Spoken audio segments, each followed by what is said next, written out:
చిన్నారి పెళ్లి కూతురు సీరియల్ తో విశేష ఖ్యాతిని గడించిన నటి అవికా గోర్ ఆ తర్వాత బాలీవుడ్ లో పలు చిత్రాలు చేసిన అవిక తెలుగులో అక్కినేని నాగార్జున నిర్మాణ సారథ్యంలో తెరకెక్కిన ఉయ్యాల జంపాలతో తెలుగు సినీ పరిశ్రమలకి అరంగేట్రం చేసింది. ఆ తర్వాత లక్ష్మీరావే మా ఇంటికి, ఉయ్యాల జంపాల, ఎక్కడికి పోతావు చిన్నవాడ, రాజుగారి గది 3, ఉమాపతి వంటి చిత్రాల ద్వారా ప్రేక్షకులకి మరింత దగ్గరైంది.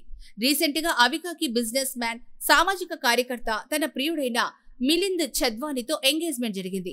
ఈ విషయాన్ని ఇన్స్టాగ్రామ్ వేదికగా అభిమానులతో పంచుకున్న అవిక ఈ విషయంపై మాట్లాడుతూ, అతడు ప్రపోజ్ చేస్తే నేను నవ్వడంతో పాటు ఏడ్చాను. ఆ తర్వాత గట్టిగా అరిచి ఎస్ చెప్పాను.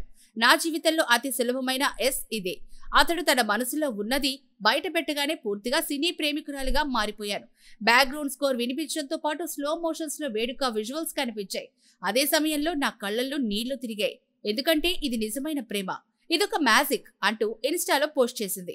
అవిక ఈ ఏడాది మార్చిలో అది సాయి కుమార్ హీరోగా తెరకెక్కిన షణ్ముఖ అనే మూవీతో ప్రేక్షకుల ముందుకు వచ్చింది. పాప్కార్న్ అనే మూవీకి నిర్మాతగాను వ్యవహరించింది. ఈ ఏడాది వివాహం జరిగే అవకాశం కూడా ఉంది.